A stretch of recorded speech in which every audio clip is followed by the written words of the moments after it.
feel like it's getting.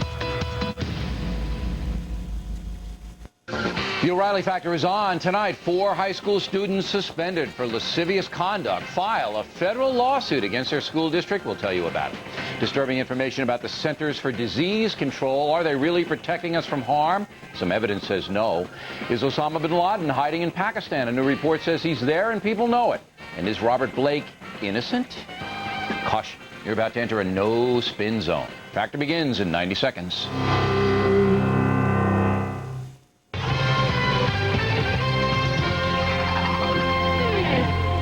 Good evening, I'm Kiran Chetri. The feds are cracking down on a Chicago area Islamic charity. The Benevolence International Foundation and its director are charged with perjury. Prosecutors say the group has ties to Osama bin Laden that go back decades. The group's leader, who denies that the organization has any terror connections, was arrested this morning. He's a Syrian-born naturalized American. A hearing will be held May 7th. The Coast Guard is searching for a fighter pilot whose plane crashed in the Gulf of Mexico. The pilot was on a weapons testing mission from an Air Force base in Florida's Panhandle. So far, the Coast Guard has spotted debris from that F-15, but no sign of the pilot. The governor of Maryland is asking President Bush to declare 3 counties disaster areas after Sunday's powerful tornado. 3 people were killed, about 100 hurt when that Category 5, that's the highest, twister, ripped through Calvert, Charles, and Dorchester counties. Governor Paris Glendening says emergency state financial assistance to those areas is coming. And Dwight Gooden is challenging a Tampa police officer's claim that he was drinking when his car was stopped for weaving in February. The baseball legend refused to take a blood alcohol test at the time. He's been charged with a misdemeanor. And that's our update for now. We're back again coming up at the bottom of the hour. I'm Kiran Chetri. The O'Reilly Factor is up next right here on the Fox News Channel.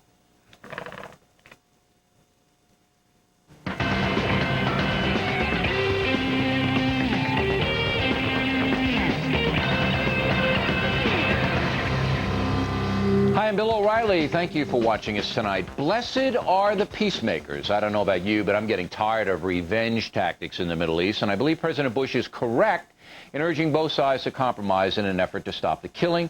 That is the subject of this evening's Talking Points memo.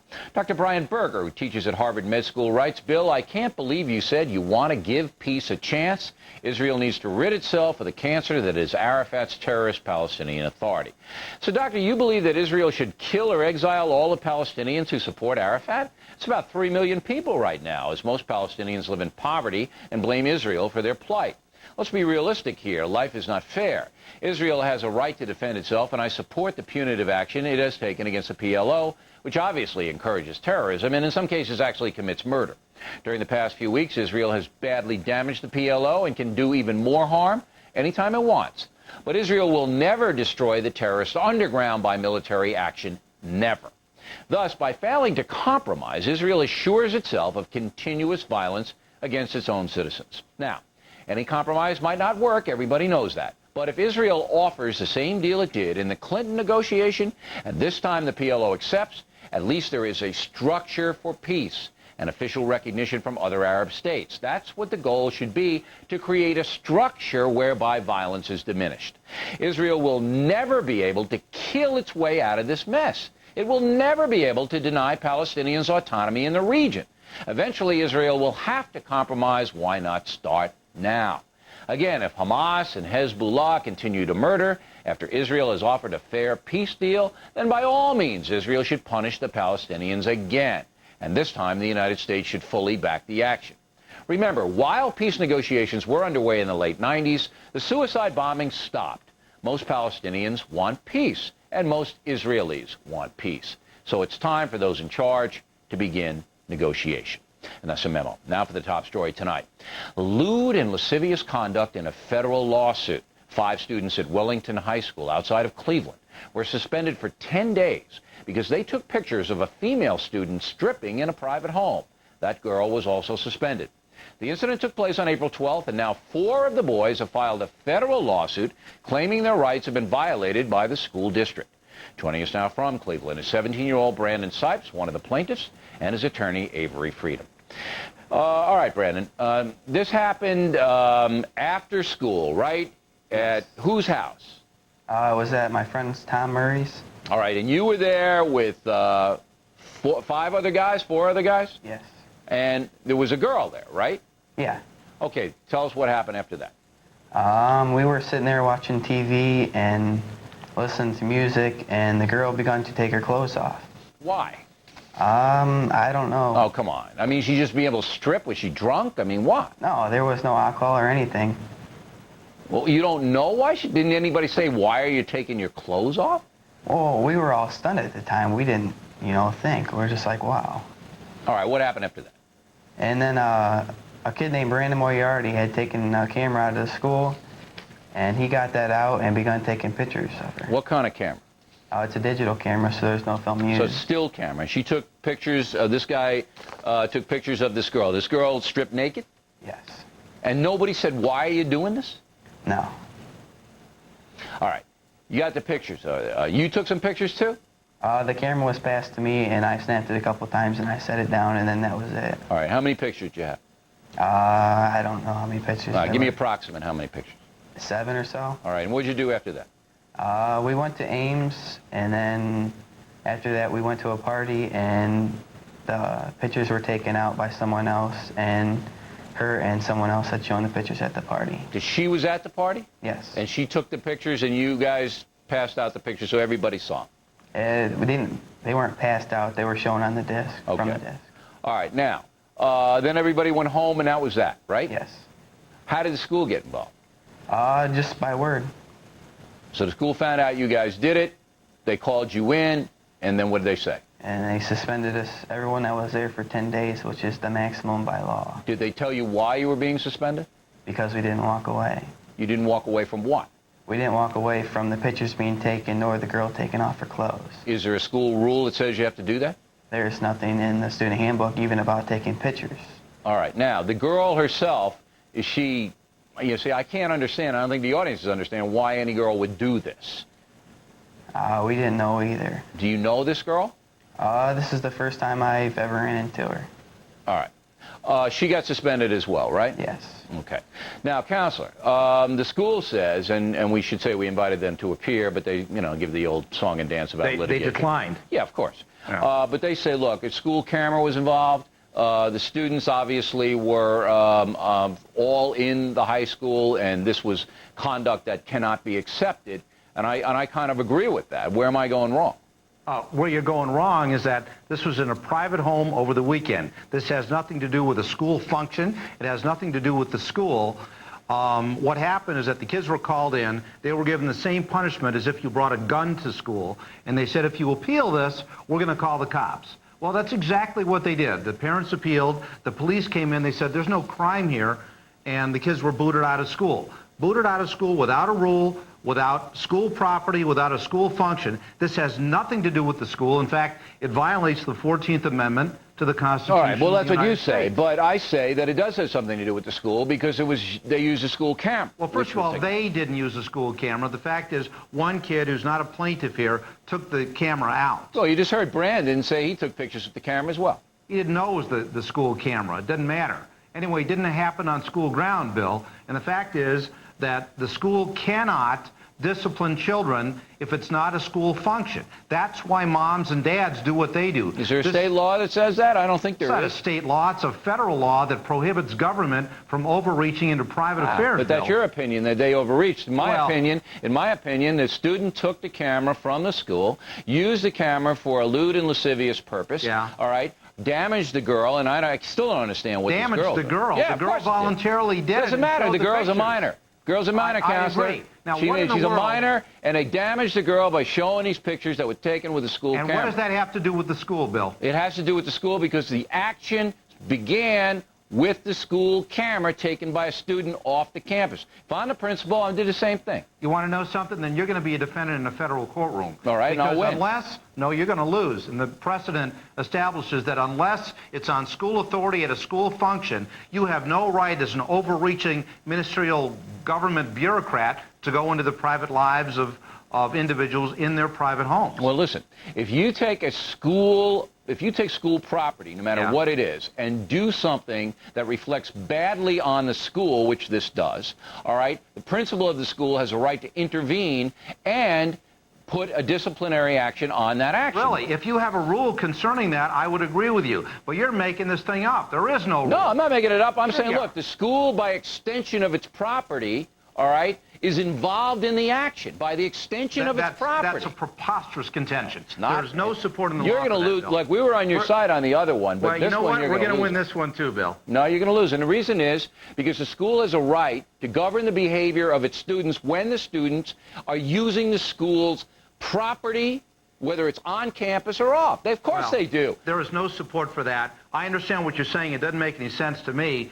But the fact is that if you let these government officials go into your private home, if there's a camera, which you can use for any purpose, by the way. No, a student was damaged by this, even though it's her Really? own fault. She's probably a loon. I don't know her. Well, I don't know All either. right, let me ask Brandon one more now. Brandon, now, look, you're a senior, right? Yeah. You knew this was wrong. You knew you were exploiting this woman for whatever, this girl. I mean, come on. You knew it was wrong. Why did you do it? Well, to be honest with you, I don't know any guy that would have walked away.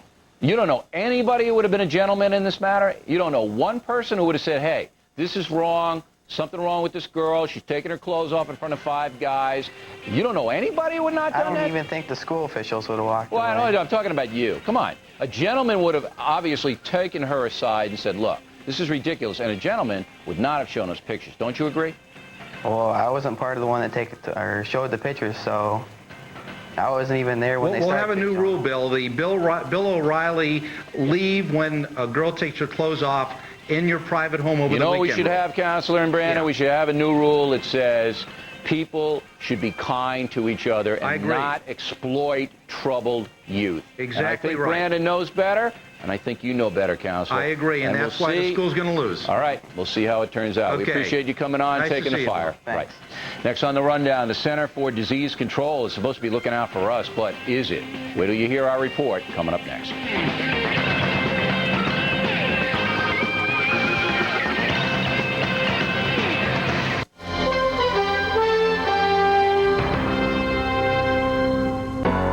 Now, the same Caltrate that helps fight bone loss may help your colon too. In a recent study, Caltrate helped reduce the risk of recurrence of colon polyps, a risk factor for colon cancer. The same Caltrate you take for your bones, now for colon health too. This is Bob. Bob is doing well. Very well indeed. That's because not long ago, Bob realized that he needed something better in his life. And what did he get? Why, a big boost of confidence, a little more self-esteem, and a very happy missus at home. If you're interested in learning more about Enzyte, call for more information at 1-877-4-ENZYME or visit us online. Are we there yet? Are we there yet? Are we there yet? With the United Mileage Plus Visa, earning a free trip can be a lot easier than you think. Just do what you do, and every dollar you spend is a mile gained. Miles that add up fast, and before you know it, We're there. send you for a free ride on United. So call for your United Mileage Plus Visa. Get 10,000 bonus miles, a free one-class seating upgrade, and a $25 United discount travel certificate after your first purchase. Plus, you'll get Visa signature benefits, like no preset spending limit, global customer service, hotel and car rental upgrades. So call for your United Mileage Plus Visa. Get 10,000 bonus miles, a free one-class seating upgrade, and a $25 United discount travel certificate. Am I 10 yet? Thousands of lives have been touched by the National Marrow Donor Program. If you've been told an unrelated transplant is a treatment option, call the National Marrow Donor Program at 1-800-MARROW2 or go to marrow.org. The Impact segment is brought to you by Fidelity Investments. We can help you see yourself succeeding. In the Impact segment tonight, a hard look at the Centers for Disease Control, a federal agency based in Atlanta, which is supposed to protect us from infectious diseases, among other things. Here's how we got onto the story. While investigating the chaos along the Mexican border, we came upon some disturbing information. Some illegal border jumpers from Mexico are carrying infectious diseases into the USA, like hepatitis C and AIDS, even the plague. We called the CDC to get some information on that. They wouldn't cooperate. They told us to get stuffed. We were stunned. Then we investigated further and became angry. Joining us now from Atlanta is Bob Howard, who worked for the CDC for 10 years, leaving last year. Mr. Howard, are you surprised? We just wanted some information, how big a problem this is, what the CDC thinks about it, and we basically said get lost. I was shocked. I mean, first of all, they're operating with our tax money, and we wanted to give information to people, particularly along the border, about how bad this problem is with the infectious diseases. Well, I'm disappointed that you were not able to get access to that information, Bill, because the sign on the front lawn does say control and prevention, and we should be able to get that information out to you as quickly and efficiently as possible. You're a tremendous resource for us to communicate those threats and concerns to the American public. Absolutely. So why do you think the CDC buttoned down so fast? Is there a reason? Well, it's fascinating, and what a lot of people don't understand about the Centers for Disease Control is that they are an agency that has essentially no regulatory, no mandate, and no power to in any way dictate or mandate or regulate what happens. They are and they serve at the behest of of course, Health and Human Services, and it is Health and Human Services that determines to what extent the Centers for Disease Control is going to be able to speak with you and work with you and talk to you. I will emphasize here that at its core, it is an extraordinary group of scientists and epidemiologists who work phenomenally hard to gather that data and get it available to politicians and to the media and to the public and communities that ask us and ask the CDC to get involved. All right, but that doesn't seem to be a question that's loaded or anything, and I can't believe Tommy Thompson the secretary, wouldn't want that information out about infectious diseases coming across the border. But we had stonewall like crazy. We'll go to Secretary Thompson to try to get the information. Now, there was an anthrax problem, obviously, after 9/11, and the CDC was chaotic then, was it not? Clearly, if you reviewed what was taking place in a variety of media, to include the New York Times, USA Today, the Atlanta papers, magazines, there was clearly a communications chaos. I don't think at any point the real science of the CDC was at jeopardy or was at question. What needed to happen in that particular case was that you needed clear lines of authority. There's this extraordinary number of political and federal agencies that get involved in a biological event that had never happened before in this country. And these crime scenes, and that's what they are when anthrax events occur, you suddenly have law enforcement officials that descend upon these agencies, as well as epidemiologists who are trying to do their job and trying to get public health messages out. So I think it's a whole confluence of events and conflicts that we had not faced before. What we've now begun to realize is that we have to do the same thing with bioterrorism that happened with HIV and AIDS, and that is that the business community, academic community, public organizations, service organizations have got to come together and hold conferences and talk about these things. All right, and but there's got to be one on voice when it comes to infectious diseases like anthrax and dangerous diseases. There's got to be one voice, and it looks to me like the CDC is not up to the task. If you're telling me they have to get okays from Washington for everything they say, I mean, that's an unwieldy position to be in, and we're not getting the information that we need. Right now, people are coming across that border with all kinds of stuff, and the CDC is going to talk about it? That's insane. I'll give you the last word. Bill, I think that there has to be certainly one government voice, but we absolutely cannot limit this, and government cannot solve this problem. We need to be holding public debate and public discussions on this, which is why Harvard University and Key 3 Media are holding a conference in November to discuss the broad issues here that impact the business community, universities, government agencies. Mr. Howard, I got it. But somebody's got to give the information to the folks, and the CDC is not doing that. We appreciate your time very much tonight, Mr. Howard. Thank you. Directly ahead, the state of Missouri fines the University of Missouri $100,000 because of a professor's controversial remarks about children and sex. We will speak with that professor when we come back.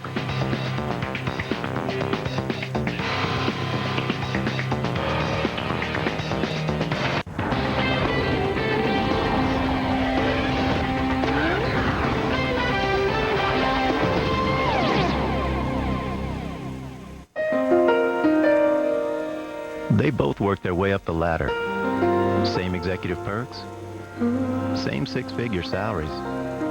So why does one look forward to early retirement, while the other looks forward to the 15th and the 31st? Some people already know our financial representatives excel at a lot more than life insurance. Northwestern Mutual Financial Network. Are you there yet?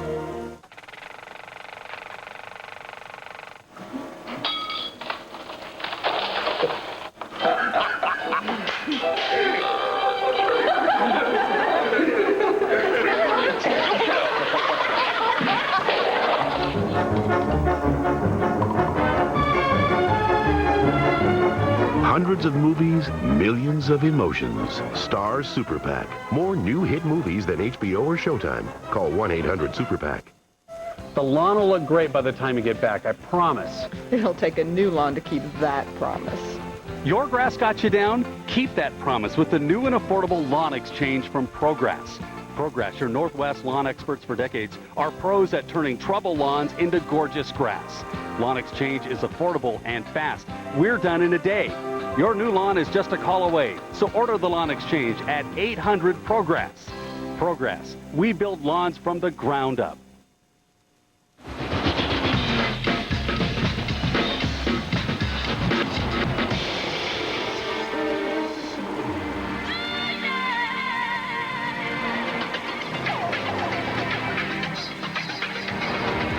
Every car has its moment.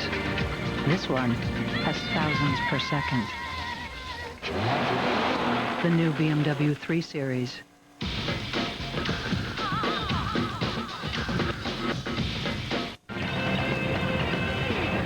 Personal story segment tonight, the Missouri legislature versus Professor Harris Merkin. In 1999, Dr. Merkin published an article in the Journal of Homosexuality in which he put forth that the United States needs to be more open-minded in its attitudes toward adult-child sex. Dr. Merkin admits the article is subversive, and now the Missouri legislature has cut $100,000 from the University of Missouri's budget for employing Dr. Merkin, in effect fining the school. He joins us now from Kansas City.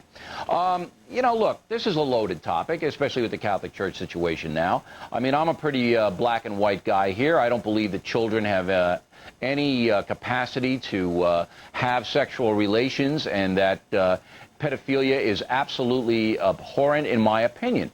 Now, you, in your article, seem to think we should take a more open-minded approach to this. Why? Well, I didn't say that we should take a more open-minded approach to it. What the article was focusing on politics in the sexual area. And I thought that politics in the area of sex was different than politics in the area of race or politics in the area of class. And I was trying to define the difference. All right, well, let me read you a portion of the article so people know what you wrote. While the United States has moved in the direction of restricting child sexuality, countries like the Netherlands have moved in the opposite direction by lowering the age of consent for boys. There are no adequate studies examining how these policy differences developed, studying why the anti-pedophile movement in the U.S. acquired such momentum and strength. And then you go on to say, you know, perhaps we should emulate the Netherlands. Come on. I mean, you know, why would anybody want to look at pedophilia and make it more acceptable in any way? Why would anybody want to do that? Well, what the article was looking at was saying that in the area of sexual politics, there is the first area is a battle to prevent the battle, a battle to stop any discussion of the issues. And that had come up in feminism, and it had come up in the debates about homosexuality, and in fact, it had come up in the area of pedophilia. And that I thought that was the stage we were in the battle, in the discussion. All right, over but what is pedophilia. worth discussing about pedophilia that hasn't been discussed? Well, first, there's very little discussion, as a matter of fact, wrong. about pedophilia. It's wrong. I mean, it's like, look, it's like saying murder. We don't discuss murder because murder is wrong. Well, we don't debate pedophilia because pedophilia is wrong, is it not? If you mean by pedophilia abuse and hurting and raping of children, No, only I a mean monster any could sexual defend that. No, I mean any sexual contact between an adult and a child is wrong, is it not, doctor? If you mean by sexual contact, a hugging of a kid. No, that's not sexual harm. I mean but sexual. Look, let me ask you flat out. Don't you believe, doctor, that sexual contact between an adult and a child is wrong? Do you believe that?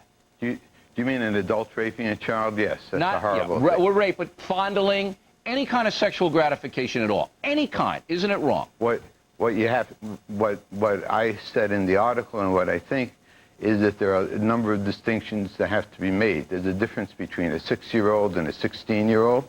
Well, we're talking about children now. We're talking about prepubescent children, okay? That's pretty clear. All sexual contact between an adult and prepubescent, wrong, correct? Yeah, that's fine. Okay, you're with me on that, right? I was not talking about prepubescent All right, children. so pedophilia across the board is wrong, correct? What I was... Correct? No, no, because you're not making No, the distinction. pedophilia is defined as sexual contact with a child prepubescent. If you're going to use the dictionary definition of pedophilia, but that's not the definition that is being used in the United States today. Sure it is. That's exactly what's being used. Any child prepubescent, it's wrong for an adult to have any sexual contact. Now look, you can pinhead this all you want, Professor, but I read your article, and your article calls for, quote, discussions about this and delineates rape and fondling and all. That's a bunch of bunk, and you should be ashamed for trying to promote that kind of discussion.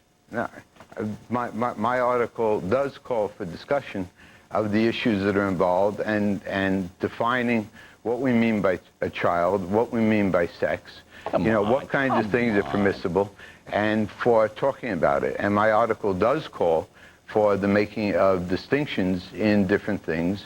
And you know what you're doing, Professor? You're enabling these perverted, sick adults who exploit children in a sexual way because they're going to do what you do. Well, it's not that bad. I didn't rape them. They got something out of it. You know, come on, doctor. I would have fined you $500,000 instead of $100,000. Come on, well, you know what you're doing here, and it's wrong. No, this is an extremely important public policy issue, okay? It's been discussed on the O'Reilly factor forever. It's been discussed in the government. It's discussed in the newspaper. And what we need is, when we're going to make policy on an issue, we need to be able to discuss the issue and see what the elements of the issue are. Doctor, what we need is a condemnation of any adult who exploits a child in any sexual way. We appreciate you coming on. I got to run. Plenty more ahead as the Factor moves along this evening. What's the real story behind the Robert Blake arrest? We'll find out from a man who shadowed him in a moment.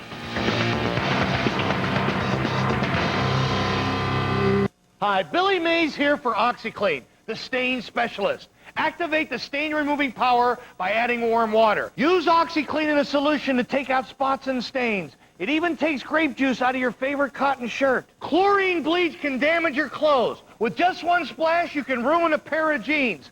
OxyClean is odor-free and safe on your colored fabrics. OxyClean, the stain specialist. Use OxyClean on carpeting. It eliminates red wine, pet stains, and neutralizes odors. Iodine, coffee, red wine, on the clothes and in the water. Add OxyClean. It removes the stains without the damaging effects of chlorine. Call now and you'll get a whopping 4-pound bucket of OxyClean. The squirt bottle and the super chamois, not $20, only $9.99. Here's how to order. Call to order the 4-pound bucket of OxyClean for only $9.99. You'll also get the squirt bottle and the super chamois with your order. Call 1-800-890-4455. Call now. What will it take to get Wall Street back? $65 million package. The Dow was up. The Secretary looks like surprise. Between one. That's what I want to know. Like it, but what do you think? And that means Wall Street had a nice run of almost 7%. We are looking to a positive open for the Dow Jones Industrial. Tomorrow, 1 year ago, Chandra Levy vanished. No leads, no clues, no hope. Her parents live tomorrow. Then Robert Blake's back in court. That's tomorrow on Fox News Live. Factor follow-up segment tonight. The strange case of Robert Blake, who, as you know, is being held without bail, charged with killing his wife. Joining us again from Kansas City, Missouri, is writer James Ellroy, who investigated Blake for GQ magazine. What's your take on this guy? What's my take on this guy? Harlan Braun, his attorney, I think may have been laying the groundwork for a nut defense when he said that Robert Blake is not responsible for the killing of his wife. I think that Braun was saying implicitly that he's a 5150, a whack, a fruitcake, and a nut. Is that the way? In your, investigating him for GQ, is that what you found out? You think that he's just out of control?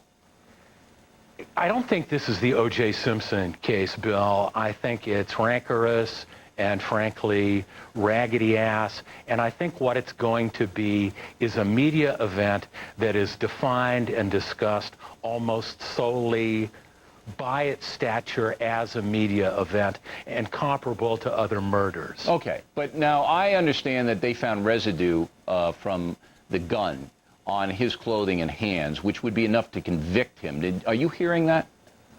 What I have heard and what I've heard from LAPD sources is he handled the gun that he allegedly went back to the restaurant for that night, which invalidates the gunshot residue test. All right, so that wouldn't be enough to convict him then? No. Now, it seems to me that this guy, I'm not buying the craziness because he evaded arrest for almost a year, and it looks like he planned this out, if he's guilty, with his bodyguard and all of that. Obviously circumstantial evidence points to him. Yes. But do they have enough, Mr. Elroy? Do they have enough to convict him? Harlan Braun has suggested in his course of defaming the victim, Bonnie Lee Bakley, that she had many, many, many enemies. And my riposte to that is, yeah, but none of them were at the crime scene that night, and Robert Blake was. Do you believe that Blake thought he could beat this? Because, come on. I mean, he's setting up a situation where he's the only one there. Somebody blows her brains out. He goes back to a restaurant and all of that. I mean, it looks to me like he's trying to beat the system, like he's trying to plan the perfect crime. He's an actor. As a race of people, they are the most screwed up people on earth. They are, okay, they're not as bad as pedophiles, but they're up there. And I gave a talk to some lawyers last week and ended up talking to the wife of one of the lawyers, a psychiatrist, this woman in Chicago, and she talked about actors, and she used a great phrase, the arrogance of narcissism. When you're that self-obsessed, when you've made a salutary living portraying killers, going back to his portrayal of Perry Smith in Cold Blood in 1967, I think you think that the world and its rules don't apply to you. Okay, that's interesting. Also, he was throwing up, some eyewitnesses said, after the murder, after he discovered the murder, because he was the one who did. Giving the impression that he was shocked and stunned and all of that. Is that true, first of all? Psychiatrists will tell you that under the circumstances, what a truly bereaved loved one would do would be to stay there with the body. And what did he do? Hightailed it to the restaurant. Okay. So you're not buying the fact that he was stunned and throwing up and all of that stuff? I'm thrilled that he's being held without bail. I laud Steve Cooley, the district attorney of Los Angeles. I laud the LAPD detectives for their 11 and a half months of work on this case. You think he's going to get convicted? I think he's going to fry. Really? Let me get a little bit inflammatory, Bill. His ass is grass, and the L.A. legal system is the lawnmower. All right, Mr. Elroy, I think we got the picture. Thank you very much. Thank you, Bill. Ahead, the continuing chaos on the streets of San Francisco. And later on, where is Osama bin Laden? Some believe he's hiding in Pakistan. We'll hear the evidence in just a few moments as the Factor continues.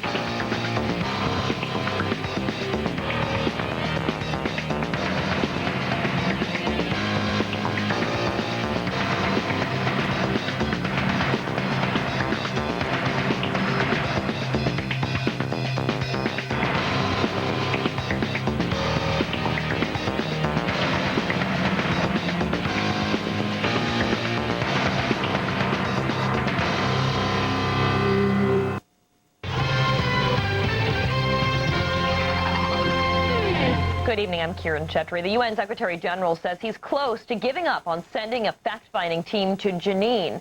Israel is refusing to let it in until changes are made to the group. But there is some progress in the ending of the Church of the Nativity standoff. Fox's Mike Tobin reports. The standoff is now over for 26 of the 200 people holed up in the Church of the Nativity, the greatest number of people we saw walk out of the church since this standoff began 28 days ago. The process began just before 9 a.m. New York times. 5 new negotiators walked out of the church, 2 Greek Orthodox priests, 2 Franciscan priests, and 1 Palestinian lawyer. One of the Franciscan priests, Ibrahim Faltas, walked back across Manger Square to the door of the Humility on the west side of the square, and one by one, he started taking these individuals across Manger Square and delivering them to the waiting Israeli Defense Force soldiers. Half of them are said to be civilians. Half of them are said to be Palestinian Authority security officers. They were taken to a military base where they were checked out. 15 of their IDs were cleared, meaning that they were found not to be militants. They were given the okay to go home. 11 still need to be checked out. In Bethlehem, Mike Tobin, Fox News. And we're back with another update coming up at the top of the hour. I'm Kieran Chetri. The O'Reilly Factor continues after the break. Coming up, funds for the homeless. That's next. 2 hours of hard riding, and I was hurting. So I took control with Advil. Not Tylenol, not Aleve. Nothing's proven stronger or last longer than Advil. You have the strength to get rid of pain. Take control. Take Advil. When we made the first portable PC, we were way ahead of our time. We still are. Take this compact Presario 2800T notebook. Thin, light, powerful. With the mobile Intel Pentium 4 Processor M, you get all that and longer battery life. And this week, it comes with a free carrying case, extra battery, and there's a $50 instant rebate. So it's just $13.99. You just call 1-888-271-1430 to get yours now. Our notebooks keep getting thinner and lighter. Sure wish I was.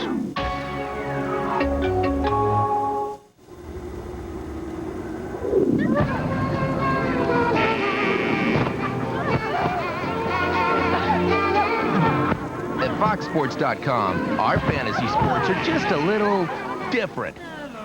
Introducing Reggie Jackson's Fantasy Baseball. Play a new game every day. Win big cash every day. Got it? Play every day, win every day. Only at FoxSports.com. All right, ladies, hit the showers. Did you ever wish you could see the world through your child's eyes? You can't change it, but you can be ready to help.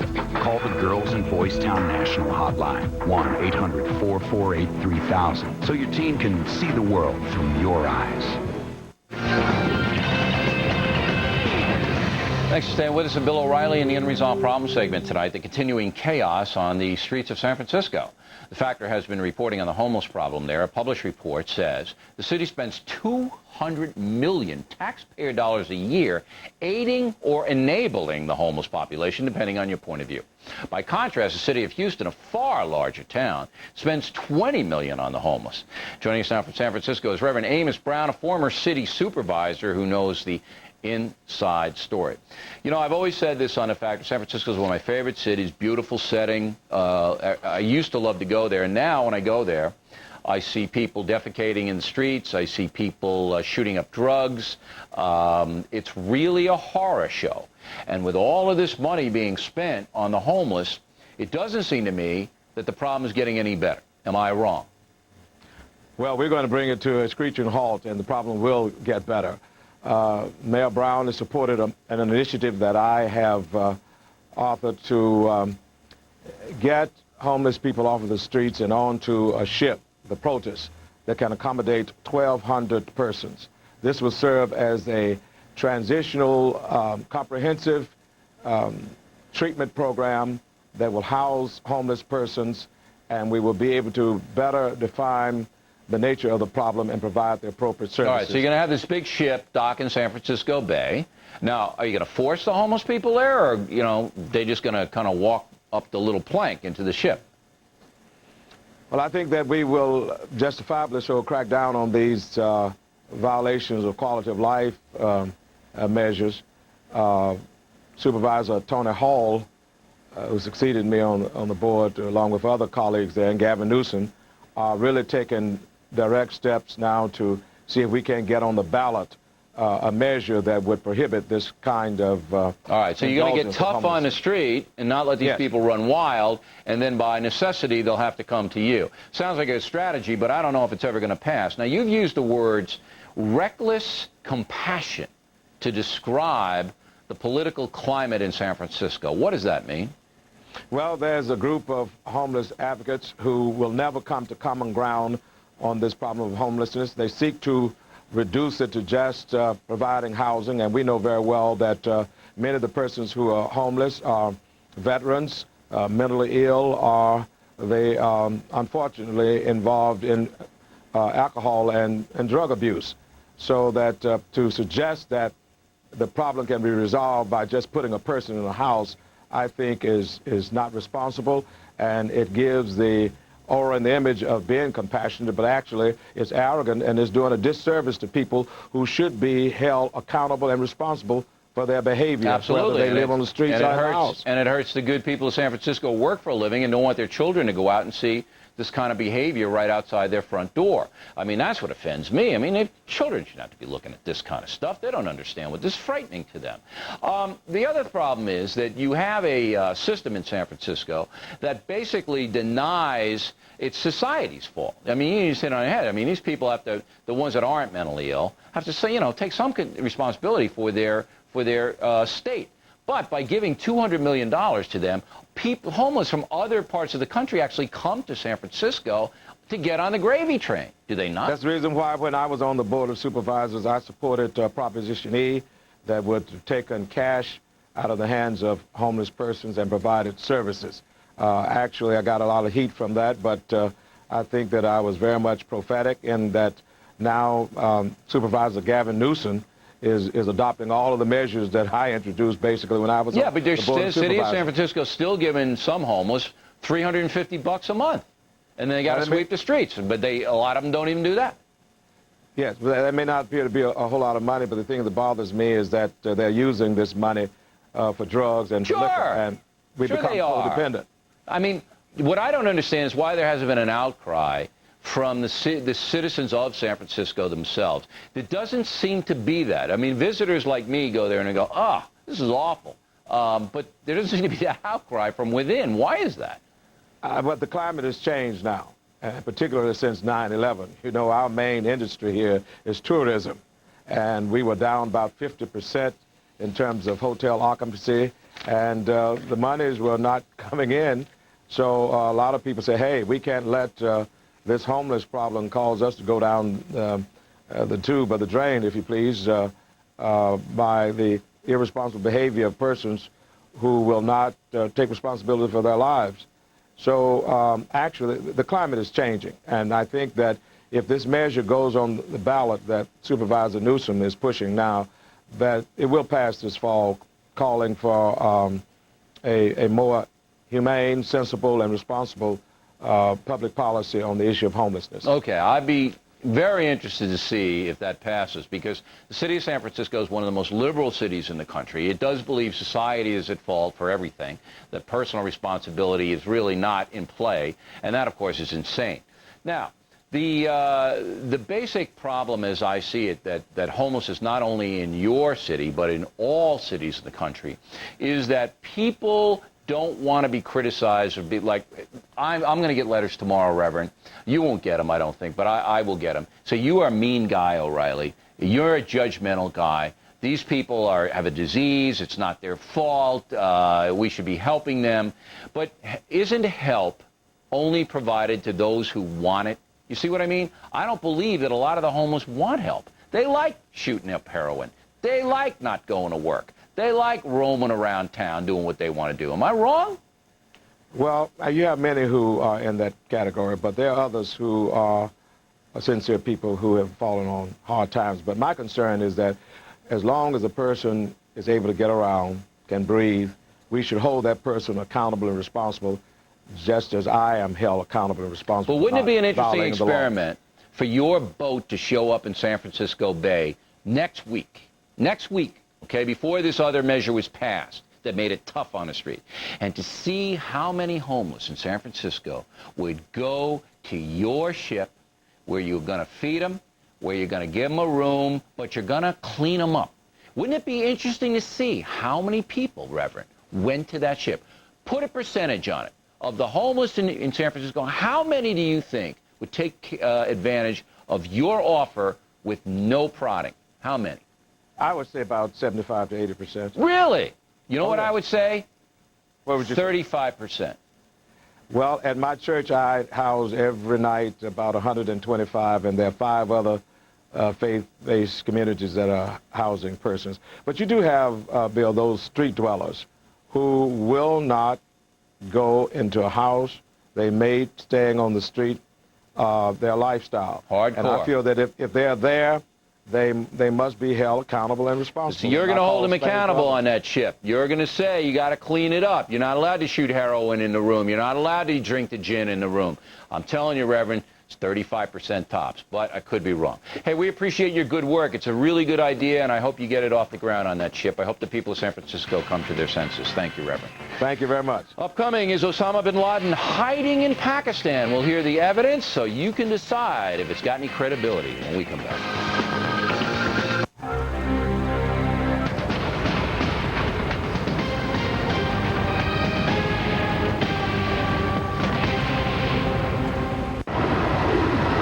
Princess decided to go for That ocean, she's really picking up. Well, we'll just have to wait it out. Mother, I'm scared. No need to be scared, little kitten.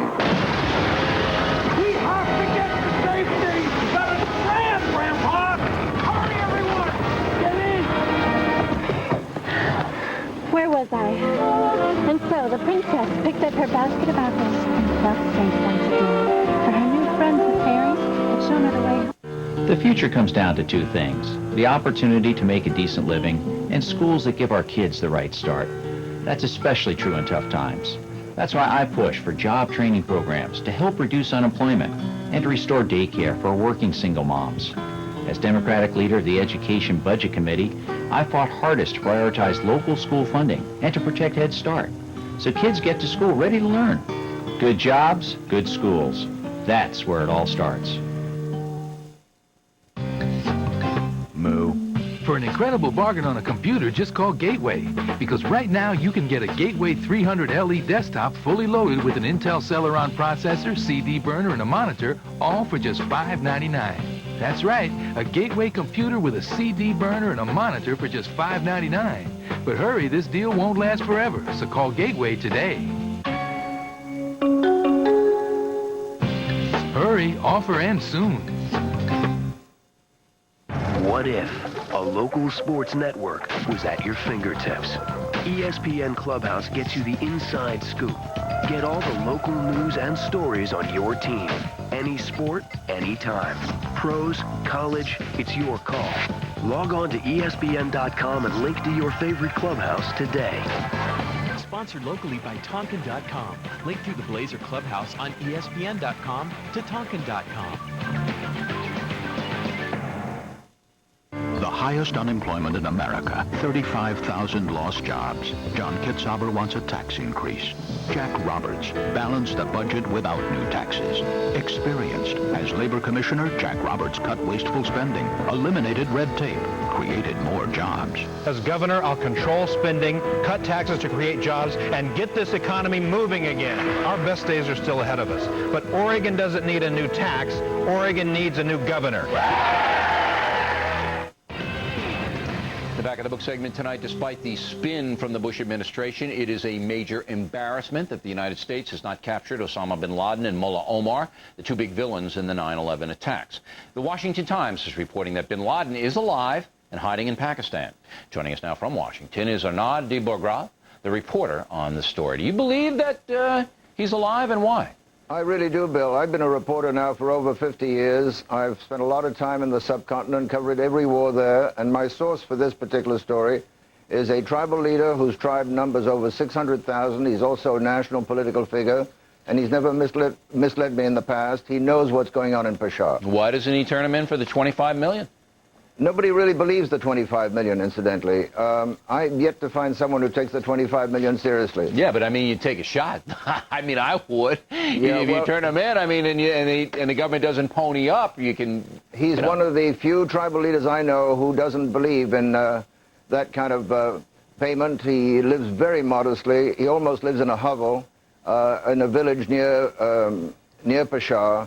And I really trust what he said because he's got a huge network of scouts inside Peshawar The population of Peshawar is heavily pro-Bin Laden, heavily pro-Taliban. In fact, the 9 out of 10 of the top Taliban leaders were educated there. All right. Now, why doesn't this tribal leader turn in Bin Laden and use the money for good purposes, alms for Muslims? And, I mean, does this guy admire Bin Laden? Does he think he should be at large? Well, the first tip I got on Bin Laden, incidentally, was from him when I was moving into the area last December.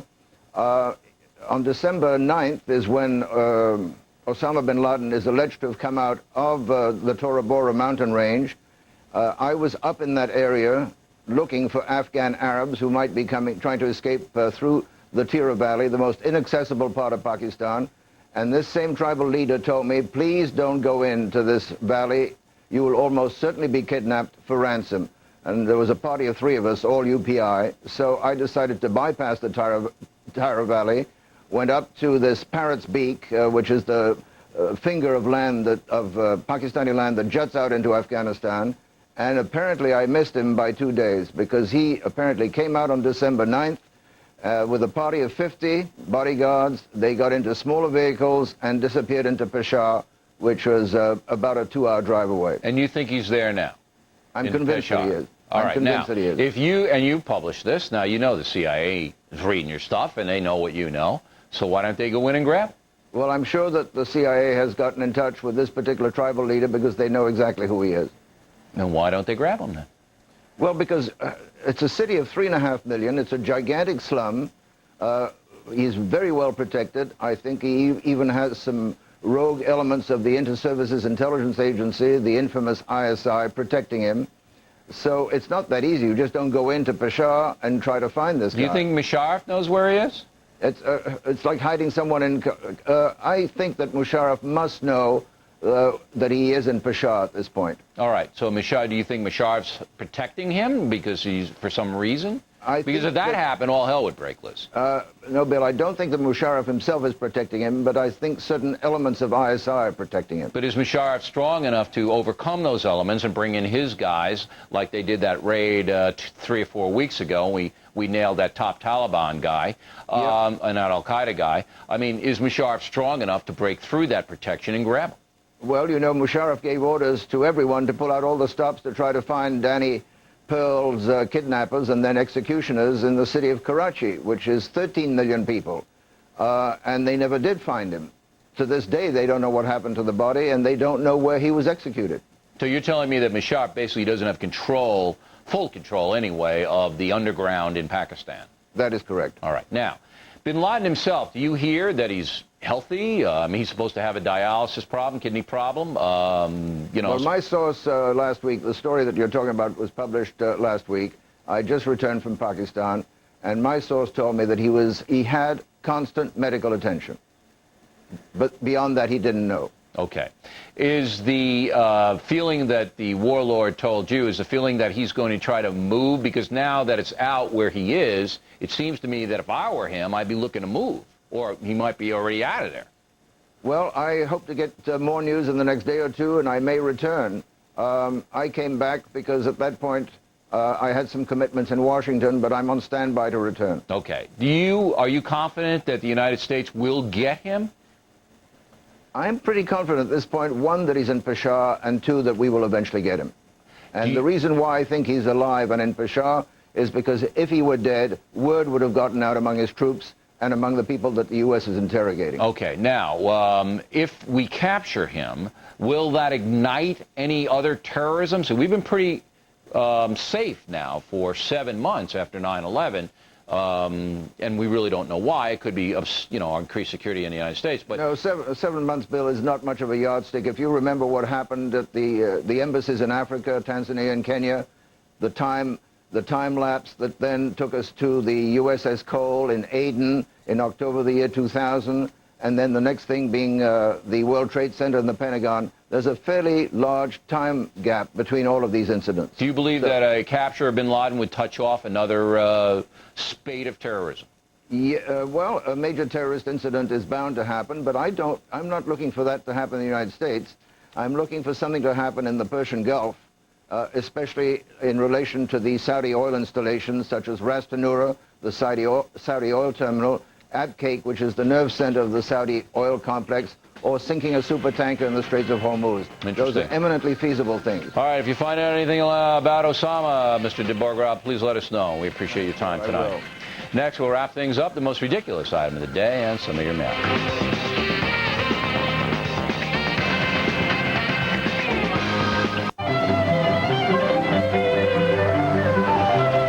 It was not my dream to realize this day. The day a father watched his daughter start at Juilliard.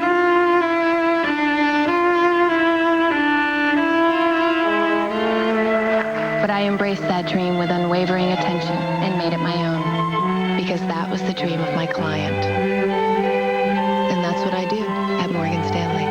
One client at a time. Experience the new National Geographic Channel.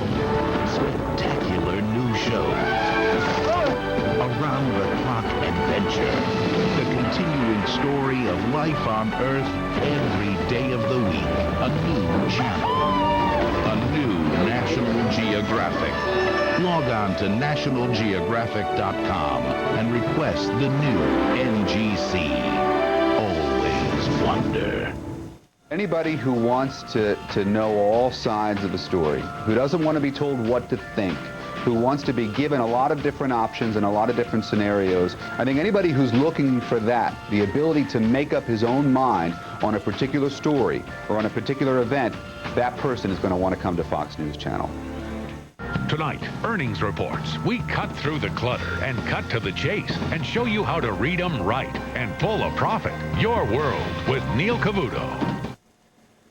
Time now for the most ridiculous item of the day. Here's how bad it's gotten. A Catholic pastor in Lowell, Massachusetts says he's withholding the collection money from masses at his parish because Cardinal Law will not resign. Far from being ridiculous, we think this is courageous. There is no reason on earth that the Diocese of Boston should be held hostage by the Cardinal, who has lost all authority. Money talks, and the words say, step down, Cardinal Law.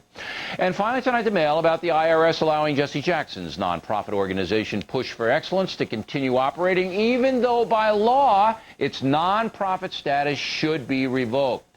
Frida Stoneman, Marmora, New Jersey bill. The reason Jackson has not been audited is that the head of the IRS is Charles Rosati, a Clinton appointee. Pat Burns, a talk in New York, I cannot understand why President Bush has not replaced Rosati. Michael St. Angelo, Pinehurst, North Carolina. Bill, okay, you made your point about Jackson. Now how about telling us what to do to make the IRS wake up? Give us some solutions, dude. Dude?